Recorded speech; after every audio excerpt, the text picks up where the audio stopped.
Hey there, I'm Sandra from Italy. Please like and subscribe. I live in Rome, but I couldn't see anything of this beautiful city for years. Ever since my dad ran away when I was only 8 years old, my mom locked me up in my room for no reason. You should have been home 2 minutes ago, young lady.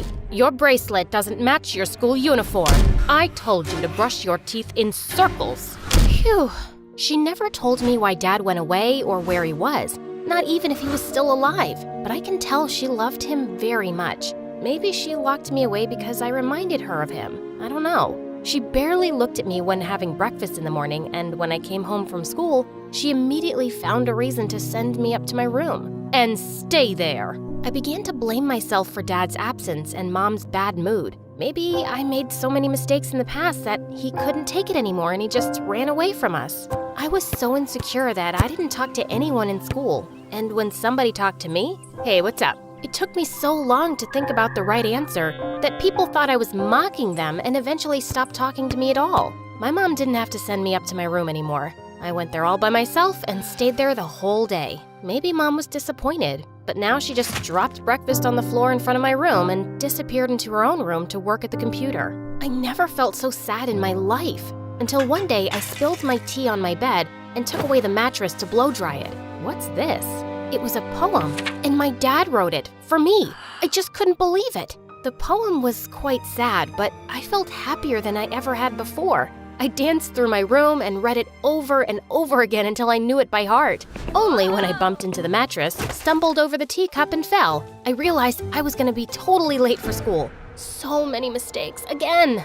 No, I'm sorry, Dad. I panicked, grabbed my bag, and ran out of the house to catch the next bus. With my head hanging down, I got on the bus, which obviously was empty because everyone was in school already. I just slumped down on the seat, mumbling to myself.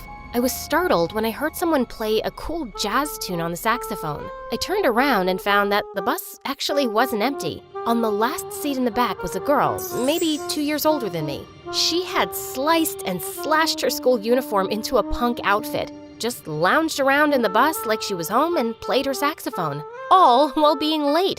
Awesome! I just couldn't take my eyes off her. Then she looked at me and stopped playing. What's up, sis? Why did you stop, miss? The girl smiled. I couldn't believe what I just said. Did I just rhyme on the fly? Did I inherit this skill from my dad? I guess I wanted to appear cool to her, but I immediately turned red like a tomato. But she just laughed it off and told me how funky I was. Nobody ever told me something nice like that. I'm Romana, by the way. Just call me Rome. How cool is this? I was just blown away. By the time we had to get off the bus, we had already become friends. She was such a great inspiration. I even cut my hair and changed my look, and my confidence increased a lot. I started to set the clock so I would be awake before my mom. I prepared my own breakfast and just left a note on the table before leaving. Don't you worry, I'll be back in a hurry. I don't know if Mom was happy to finally see me grow up a little. I don't know if she was able to be happy at all. But from then on, she stopped blaming me for everything and sending me to my room. She even looked at me from time to time. She never smiled, but I didn't care because I had a new friend, a new look, and people in school started talking to me again. You, changed a lot. And it's not even all I got. Do you know who that was? I guess a boy without any flaws. Well, you see, Miss Rossi, I found a poem in my bed, and when I read it, my mattress was attacked me, and I was only feeling comfortable talking to people when rhyming. It was my only skill, and I desperately wanted to avoid being a nobody again. I didn't even realize I scared off the most popular boy in school, Valentino. When did the Roman Empire end? In 476, it was totally spent. I just couldn't let it go. 2 weeks passed, and people stopped talking to me again because it was impossible to have a normal conversation with me. And when I tried talking to others, hey, what's up in the cup? They just ignored me. And there I was, back in my room, being a nobody again. And I really didn't like Mom's sad, I knew it all along face. I watched some MSA videos on my phone and didn't hear the doorbell ringing. Sandra! Sandra! When I rushed down to open the door, I was very happy to see Rome, the only person I could talk to in a normal way. And don't you dare play that horrible instrument in here. She came to ask me what was wrong, so I told her about the poem and about my dad I knew so little about. You gotta confront your mom, sis. Ain't no other way. Well, you just met her. Listen, if I had a mom, I'd talk the living daylights out of her. I was shocked and asked her what she meant by this. Rome told me she was raised in an orphanage and never knew her parents. She told me that she was even bullied for being sad, that she got used to being all alone, and all she had was the jazz music coming out of the nurse's room, who didn't care about the orphans. Now she's living with an elite foster family who never approved of her playing the saxophone and doesn't treat her like a daughter at all. Want to know why I play the sax all day?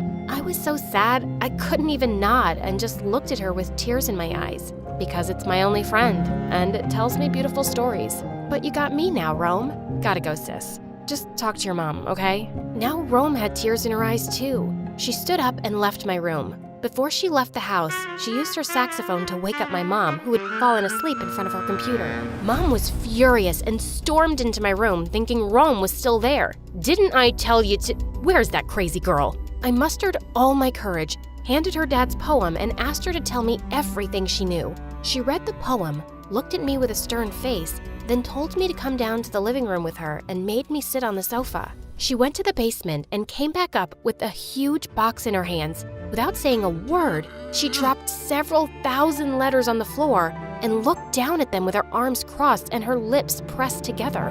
My dad wrote a letter every day for 7 years, and not one of them was opened.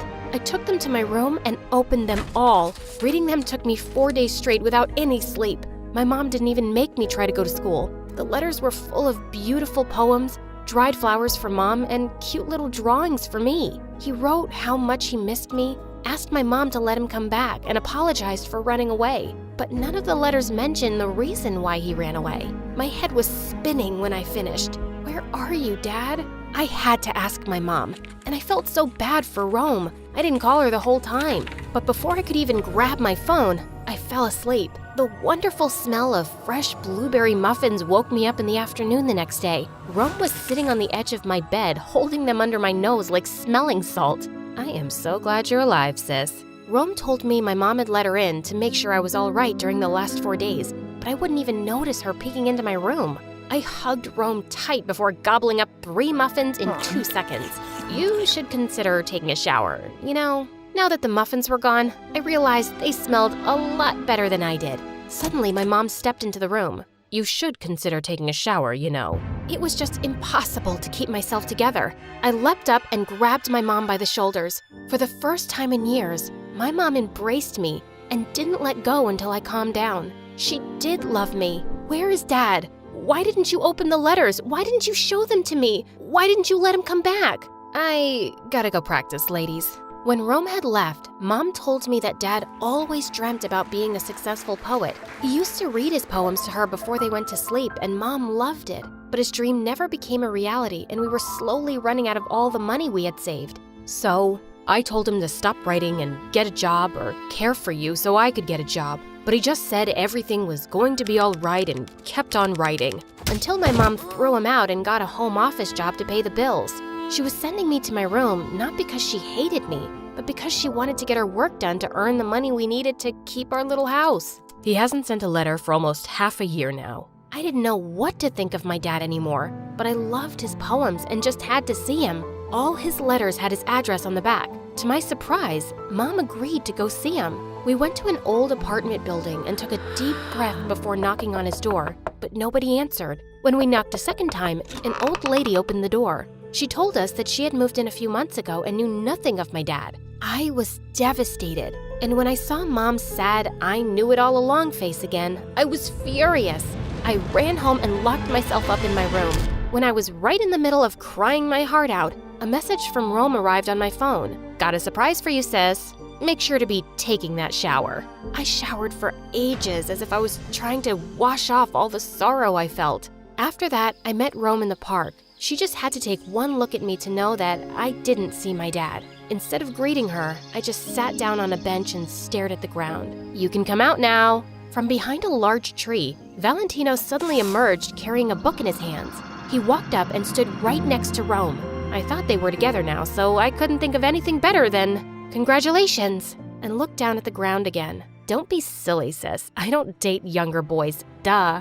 But we are kind of together. I didn't understand what was going on, but it did sound interesting. We formed a hip-hop trio. You know there's only 2 of you, right?